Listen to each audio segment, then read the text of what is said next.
Imagine a world where good and evil weren't just concepts, but living, breathing entities. A world where a single kiss could doom a king, transform him into a monster, and plunge an entire civilization into a millennium of darkness. This isn't just a bedtime story. This is the chilling legend of Zahhak, the Serpent King, an ancient evil whose reign of terror makes other tyrants look like children's fairy tales. For 1,000 years, his people suffered under a curse that demanded the ultimate price: the brains of 2 young men every single day to feed the monstrous serpents that had sprouted from his very shoulders. But how does a benevolent prince become such an abhorrent creature? Was he truly evil from birth, or merely a pawn in a demonic game? And who dared to rise against an immortal tyrant whose reign seemed destined to last forever? Today, on Myth of Persia, we delve deep into the Epic of Kings, the Shahnameh, to uncover the horrifying truth behind Persia's darkest legend. Get ready, because the story of Zahhak is not just a myth.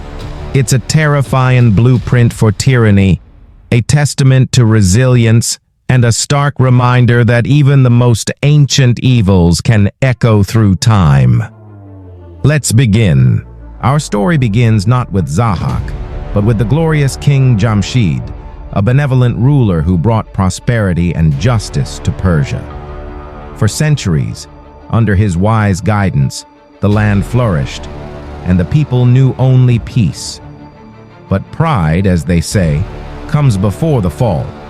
Jamshid's ego grew, proclaiming himself immortal, almost divine, challenging the very heavens. It was this arrogance that opened the door for a sinister force, Ahriman, the embodiment of evil, disguised as a cunning chef. Ahriman, seeing an opportunity to corrupt the king's successor, whispered temptations into the ear of Maradas, a young prince, better known as Zahhak. Zahhak, blinded by ambition and deceived by Ahriman's flattery, murdered his own father to seize the throne. But Ahriman had one final insidious gift for his puppet. As a reward for his culinary skills, the chef asked to kiss Zahhak's shoulders. And with that seemingly innocent gesture, the true horror began. Where Ahriman's lips touched, 2 black serpents instantly sprouted, writhing from Zahhak's shoulders. Horrified, Zahhak tried everything to remove them. Physicians, surgeons, sorcerers, none could sever the connection. Every time a serpent was cut off, another grew back, larger and more menacing. This was Ahriman's true reward, an eternal, agonizing curse that bound Zahhak to his dark destiny. Ahriman, once again appearing, this time disguised as a wise physician, gave the only cure: feed them human brains. Only then will they be appeased and perhaps one day wither away. This, of course, was another lie, designed to perpetuate suffering and turn Zahhak into a true monster. And so began Zahhak's 1,000-year reign of terror. Every day, 2 young men were sacrificed, their brains fed to the insatiable serpents. Persia, once a land of prosperity, became a realm of fear, hunger, and death. Mothers mourned their sons, families lived in constant dread, and the shadow of Zahhak's cruelty covered everything. The land withered, joy was forgotten, and hope flickered like a dying flame. But even in the deepest darkness, a spark of defiance can ignite.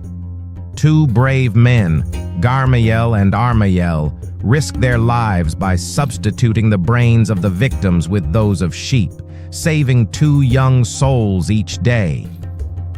These hidden acts of resistance kept a fragile hope alive, nourishing a new generation who would one day fight back. After 1,000 years, the tyranny of Zahhak reached its breaking point. a simple blacksmith named Kaveh, whose 2 sons had been taken by Zahhak's decree, ignited the flames of rebellion. With courage burning in his heart, he tore off his leather apron, hoisted it on a spear, and rallied the oppressed people, calling for freedom. Their cries reached the ears of Fereydun, a young prince descended from King Jamshid, who had been secretly raised to challenge Zahhak. Fereydun, armed with a mighty mace and divine courage, joined Kaveh and his makeshift army. The blacksmith's apron, now adorned with jewels, became the Drafsh Kaviani, the sacred banner of Persia, a symbol of resistance and hope. The final confrontation was legendary. Fereydun, guided by divine power, stormed Zahhak's palace.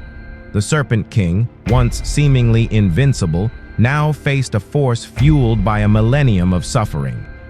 Fereydun struck him down, but was prevented from delivering the killing blow by an angel. Zahhak was not to die, but to suffer an eternal imprisonment. Bound in chains, Zahhak was led to Mount Damavand, the highest peak in Persia. There, in a deep, dark cavern, he was imprisoned forever, his monstrous form eternally trapped within the mountain's heart. His screams, they say, can still be heard on stormy nights, a chilling reminder of the evil that once ruled. The tale of Zahhak is more than just an ancient myth. It's a foundational story of good versus evil, tyranny versus freedom, and the enduring spirit of a people. It reminds us that even when darkness seems absolute, hope can emerge from the unlikeliest of places, and that true monsters are often not born but made by ambition and temptation. What aspects of Zahhak's story resonated most with you? Did he truly deserve his eternal torment? Share your thoughts in the comments below. And if you want to explore more fascinating myths and legends from across the globe, make sure to like this video, subscribe to Myth of Persia, and hit that notification bell so you don't miss our next epic journey.